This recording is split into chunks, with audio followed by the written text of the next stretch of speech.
King Charles said, "The true North is strong and free in an exercise of monarchical soft power and Commonwealth solidarity that I think we can all be proud of."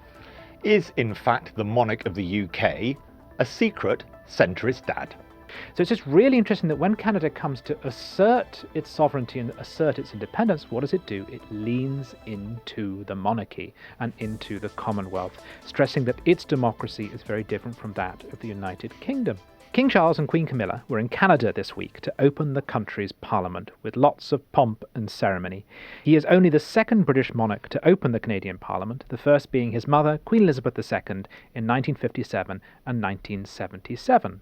So why now, and why is it so significant? Well, the timing is not particularly subtle. The new Prime Minister Mark Carney invited the King around the same time that Donald Trump started to talk about making Canada the 51st state, and of course imposing tariffs as well as threatening the country's sovereignty. Now, this is an interesting twist because Carney's Liberal Party has historically tried to redefine Canada away from its relationship to the mother country, if I dare say that, Britain, and towards being more independent and having its own identity. So famously, Pierre Trudeau, father of Justin Trudeau, repatriated the Constitution in 1982, and Justin Trudeau showed up to the opening of Parliament in a pair of pumps, which was just a gross and childish thing to do. And so it's really interesting to see the Liberal Party, which has really tried to frame Canada's national identity, now leaning back into the monarchy, which has really irritated the Bloc Québécois, because the thing you've always got to bear in mind with Canada is that it is always in this state of tension between its British and French parts.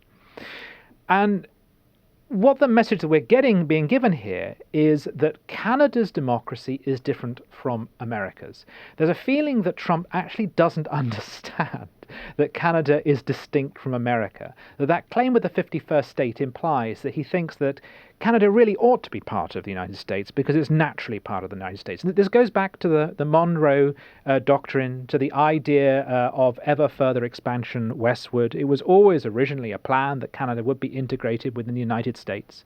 And this sense that it was this hangover of British imperialism that's just waiting to come into the United States, which of course was never true, but is now so preposterous that it's very difficult to imagine why Donald Trump raised it. So it's just really interesting that when Canada comes to assert its sovereignty and assert its independence, what does it do? It leans into the monarchy and into the Commonwealth, stressing that its democracy is very different from that of the United Kingdom. So it's a wonderful moment for the Commonwealth. It shows the utility and the usefulness of the monarchy. But I would argue, perhaps controversially, it emphasizes the difference between imperial identities and nationalist identities. The nationalist par excellence in the world today is Donald Trump. Put America first, sovereignty and all that sort of thing. King Charles represents, and I know Britain runs away from this as much as it possibly can, he represents the heritage of empire. Why do we have a relationship with Canada? Because it was once part of the British Empire.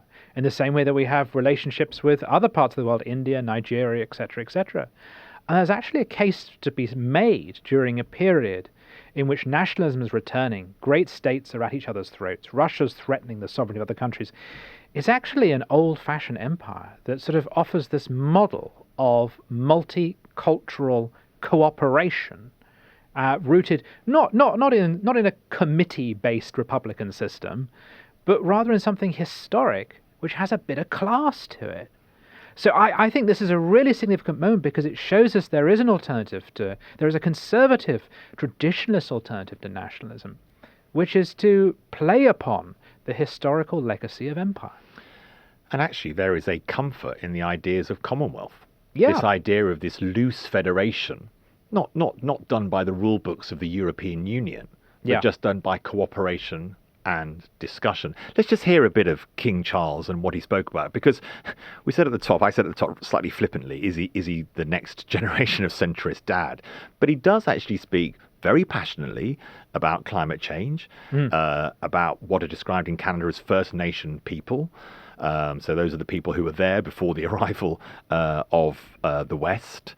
Let's just hear a little bit of what he spoke about. As we witness Canadians coming together in a renewed sense of national pride, unity and hope.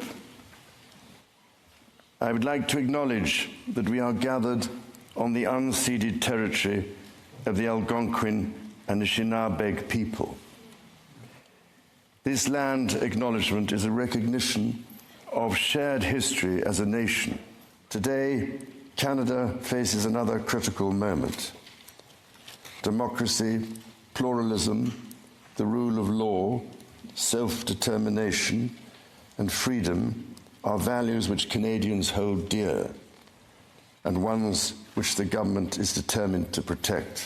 By staying true to Canadian values, Canada can build new alliances and a new economy that serves all Canadians. The Prime Minister and the President of the United States, for example, have begun defining a new economic and security relationship between Canada and the United States, rooted in mutual respect and founded on common interests, to deliver transformational benefits for both sovereign nations. The true North is indeed strong and free. Tim, is there a concern in your mind? I take the point, and I think the signalling actually is very powerful for the United Kingdom as part of the Commonwealth, which I think we should always be taking much more advantage of than we have as to heretofore, because we are too worried about some sense of the colonial past. But is there a danger, given the timing of this, given Mark Carney, the former governor of the Bank of England, a real progressive, he has hardened his position a little, but not that much. Is there a slight danger for the king that this appears not only not that subtle, but also too political and almost, I sometimes feel with the royal family, they are sometimes slightly, at least smiling a little behind their hands, slightly thumbing their nose at Donald Trump, and a slight sense of, he's the wrong side of the salt on the dining table. I don't think he knows that. He thinks they thinks they get on is very well. He's got a danger of too much politics there. Yes. My lord. Yes. He's not my lord. My monarch. Yeah, well, by concluding by saying the true North is strong and free, it's very difficult not to read that as a political statement. And I think there is some truth in what you say. And of course, Trump will be meeting him at some point in the future. And the state visit. It's a state visit. And the royal family is one of our selling points to Trump and to the Americans. Whatever they think of us as a country, they adore our royal family. So you've got to stress their neutrality. One should also point out that monarchs always embody and articulate the values of their elite, whatever their elite currently happens to be. So in the 19th century, it's an adventurous, mercantilist, conquer-the-world elite. Now it's a woke elite. So it does not surprise me that King Charles is pro-net zero, pro-First Nation peoples, because he's part of the elite, and that's the way the elite thinks. But even there, I think there is some value that's being overlooked. So a lot of commentators on social media in particular leapt on him, acknowledging that we are on the unceded land of the Algonquin people and that sort of thing. And I know that always derives giggles and twitters, including from some MAGA people in the United States.